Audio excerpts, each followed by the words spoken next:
जय जिनेन सभी को। भक्तामय स्तोत्र के इस शिविर में आप सभी का एक बार फिर से स्वागत है। आइए मंगलाचरण से शुरू करते हैं।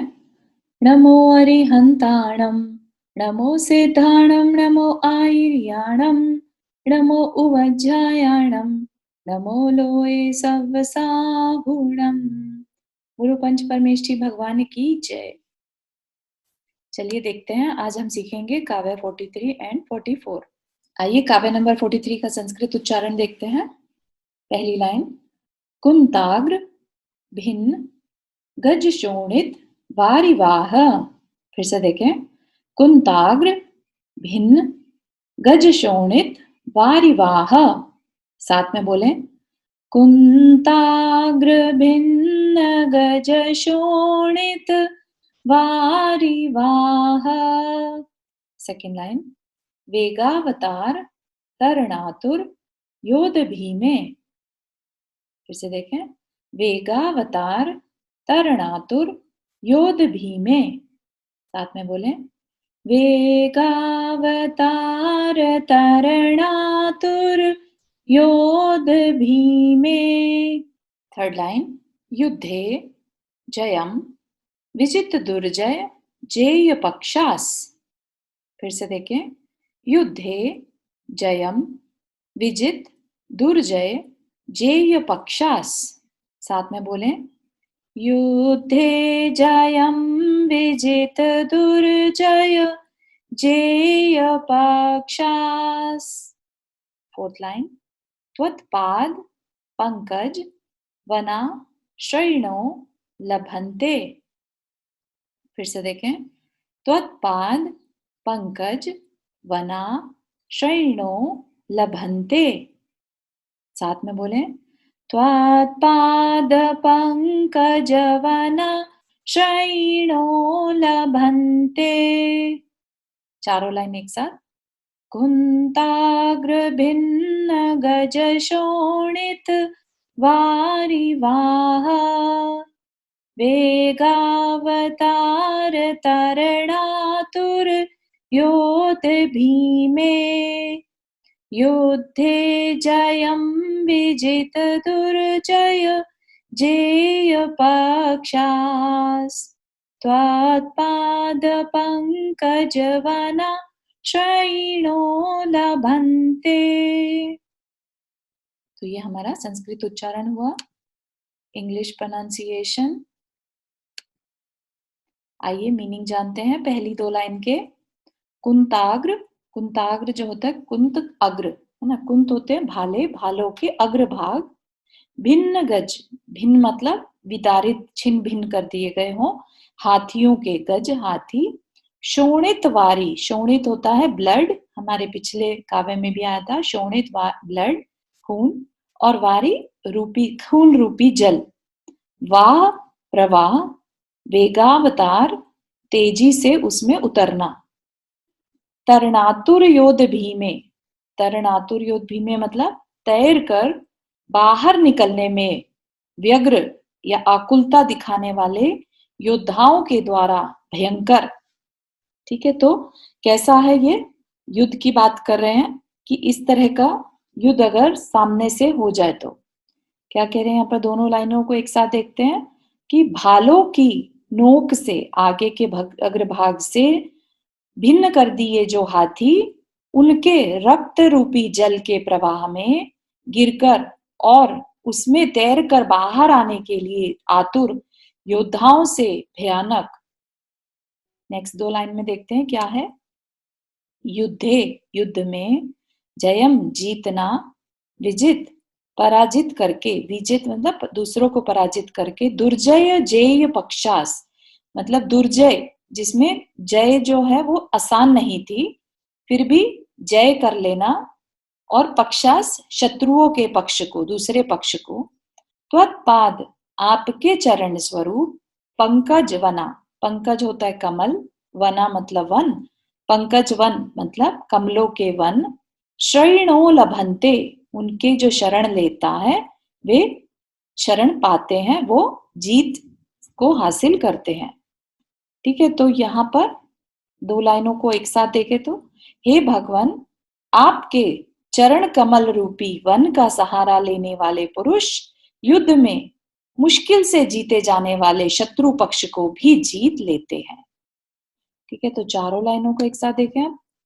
हे भगवान, आपके चरण कमल रूपी वन का सहारा लेने वाले पुरुष भालों की नोक से भिन्न कर दिए गए, मतलब विदारित कर दिए हाथियों के जो रक्त बह रहा है, प्रवाह के रूप में वक्त रक्त बह रहा है, उसमें ऐसे योद्धा जो उस रक्त बहते हुए रक्त में कूदने को तैयार हैं और उससे बाहर आने के लिए भी तैयार हैं, इतने वो योद्धा हैं।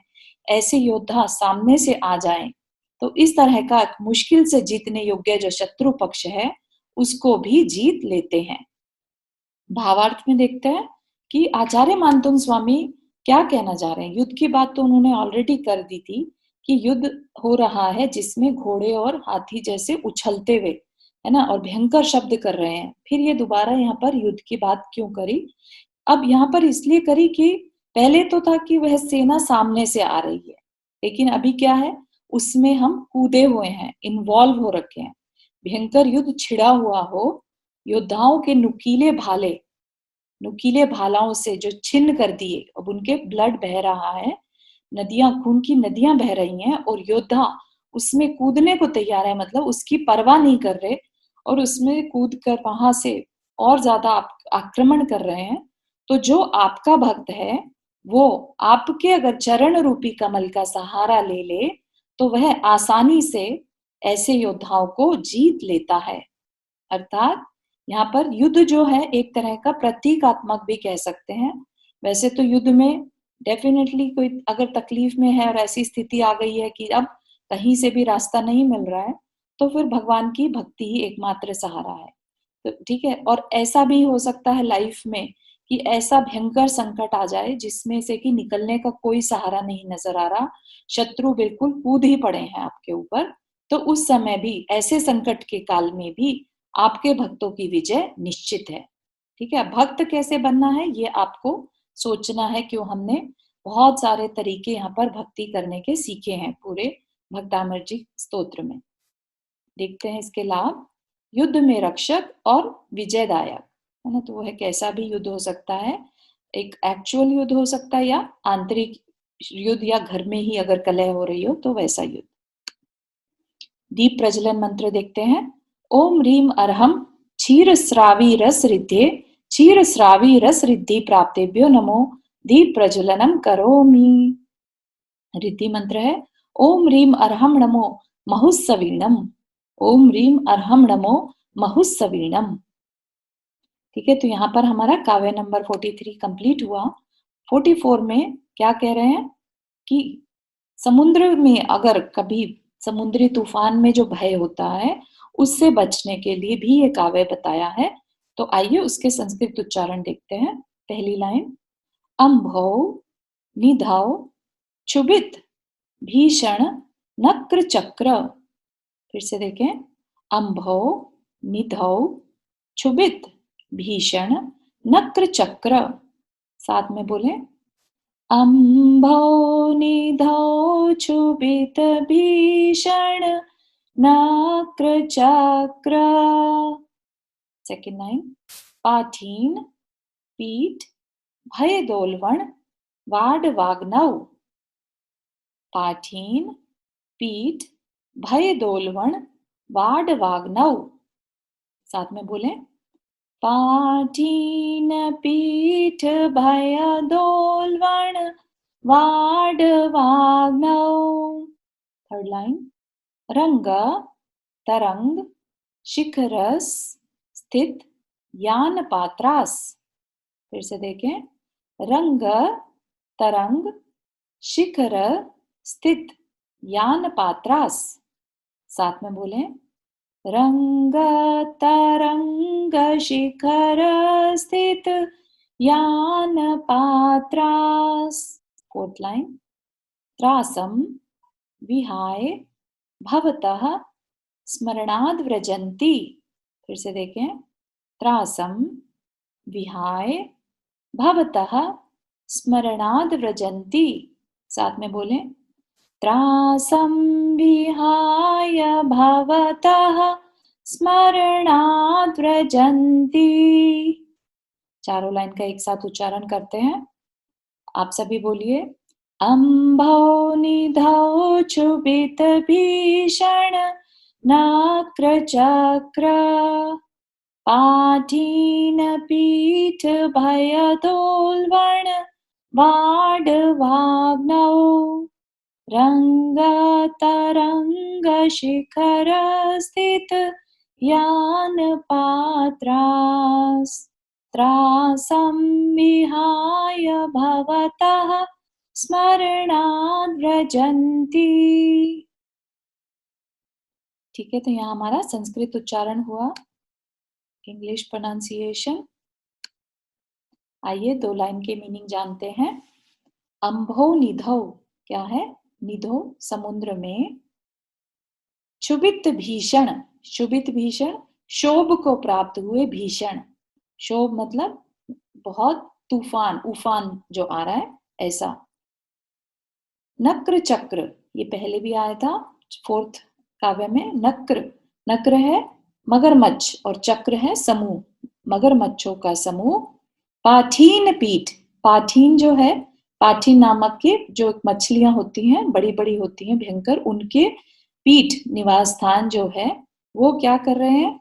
भय दोलवण वाड वाग्नो, भयानक और विकराल है दावानल, जिसमें उनके स्थान पर दावानल जैसा भयानक विकराल दावानल लगा है। तो अग्नि उठ रही है बेसिकली, ऐसा बताना चाह रहे हैं। दोनों लाइन की हिंदी एक साथ देखते हैं। शोभ को प्राप्त हुए भयंकर मगरमच्छों के समूह और पाठी नामक मछलियों के स्थान से भयभीत करने वाले दावानल से युक्त समुद्र में विकराल, आगे देखते हैं क्या हो रहा है विकराल, दोनों लाइन का देखते हैं। रंगत तरंग, विकराल क्या बता रहे हैं? उछलती हुई लहरें, रंग तरंग है उछलती हुई लहरें, विकराल लहरें उछल रही हैं। शिखर स्थित, शिखर है लहरों के शिखर की बात कर रहे हैं यहाँ पर, उनके शिखर पर स्थित, जैसे होता है ना बिल्कुल ऊपर पहुंच जाए ऐसा स्थित क्या है? यान पात्रास, यान पात्रा जहाज जिनका, जहाज यान हो गया जहाज और पात्रा हो गया मनुष्य, ऐसे मनुष्य जिनका जहाज त्रासम विहाय, वह भी भय को छोड़कर, त्रास भय विहाय छोड़कर, भवतः आपके स्मरणात् व्रजन्ति, स्मरण मात्र से गमन कर जाते हैं। हिंदी भी देख लेते हैं यहाँ पर। उछलती हुई लहरों के शिखर पर स्थित है जहाज जिनका, ऐसे मनुष्य आपके स्मरण मात्र से भय छोड़कर पार हो जाते हैं। चारों लाइन को एक साथ देखें तो क्या कह रहे हैं आचार्य मानतुंग स्वामी यहाँ पर? समुद्र संबंधी बाधा जो कि शोभ को प्राप्त और भयंकर मगरमच्छों के समूह से और पाठी नामक जो मछलियां हैं उनके स्थान पर दावानल होने के कारण वो ऊपर की साइड आ गए, तो उनसे युक्त विकराल उछलती हुई तरंगों के शिखर पर उनका जहाज, जिनका जहाज स्थित है, ऐसे पुरुष आपको याद कर स्मरण मात्र से ही भय से छूटकर पार हो जाते हैं। तो यहाँ का भावार्थ अगर हम देखें थोड़ा, तो इस तरह की विकराल तरंगे उठ रही हैं जहां पर, और समुद्र में भयंकर बड़वानल लगी हो, तो समुद्र में भी बड़वानल लग सकती है, ऐसा नहीं है कि पानी है तो आग नहीं लग सकती, वहां भी अंदर अंदर डीप जो अर्थ होती है, पृथ्वी है, पृथ्वी का भाग है, तो वहां पर भी ज्वालामुखी टाइप के उठते हैं, है ना। तो वो बता रहे हैं कि ऐसा भयंकर समुद्र, तो सुनामी टाइप का, और के भयंकर मत्स्य और बड़े बड़े मगरमच्छ उसमें क्रोधित होकर समुद्र की सतह पर आकर, पहले से ही वहां पर तरंगे एक तो हलचल मचा रही हैं और साथ में मत्स्य और मगरमच्छ आदि भी हलचल मचा रहे हैं। ऐसे में आपका जहाज यदि तरंगों के बिल्कुल ऊपरी भाग में इतना ऊपर तक भी पहुंच जाए, तो भी जिन्होंने आपके नाम का स्मरण किया है वे ऐसे समुद्र को भी शांति से पार कर जाते हैं बिना किसी भय के। कहना चाह रहे हैं आचार्य मानतुंग स्वामी, या उनका अभिप्राय यहाँ पर ऐसे भी लेना सकते हैं कि आपके जो भक्त हैं उनको ना तो जल का भय है, ना समुद्र का भय है, ना ही मछलियों से भय है, बड़े बड़े विशाल मत्स्यों से, ना ही मगरमच्छों से भय है, और ना ही नौका के डूबने का भय है। और संसार सागर में आपके जो भक्त हैं, आपके स्मरण मात्र से ही आसानी से पार हो जाता है। तो संसार सागर क्या है यहाँ पर? संसार मतलब जो हमारा जन्म मरण हो रहा है, वह हमारा संसार है। ठीक है, और वह संसार कैसा है? इसी तरह से जिसमें कि सब तरह के दुख हैं, भयावह दुखों से भरा है, ऐसा संसार भगवान का भक्त अपनी भगवान की भक्ति से पार आराम से लगा पाता है। तो हमें भी यहाँ से ये सीखना है कि हम भी अपने संसार सागर को पार करें भगवान की भक्ति से। लाभ देखते हैं इसके। भयानक जल और विपत्ति नाशक। दीप प्रज्वलन मंत्र है ओम रीम अरहम मधुर श्रावी रस रिद्धिये, मधुर श्रावी रस रिद्धि प्राप्तेभ्यो नमो दीप प्रज्वलनम करोमि। रिद्धि मंत्र है ओम रीम अरहम नमो अमीय सवीनम, ओम रीम अरहम नमो अमीय सवीनम। चलिए, तो आज हमारा काव्य नंबर 43, 44 यहाँ पर पूरा हुआ। जिनवानी स्तुति करते हैं। जावाणी के ज्ञान से सूझे लोकालोक, सो वाणी मस्तक धरो सदा दे तू दो। हे जिनवाणी भारती तो ही जपो दिन रैन, जो तेरा शरणा गए सो पावे सुख चैन। सभी को जय जिनेन्द्र। अगली क्लास में फिर से मिलेंगे।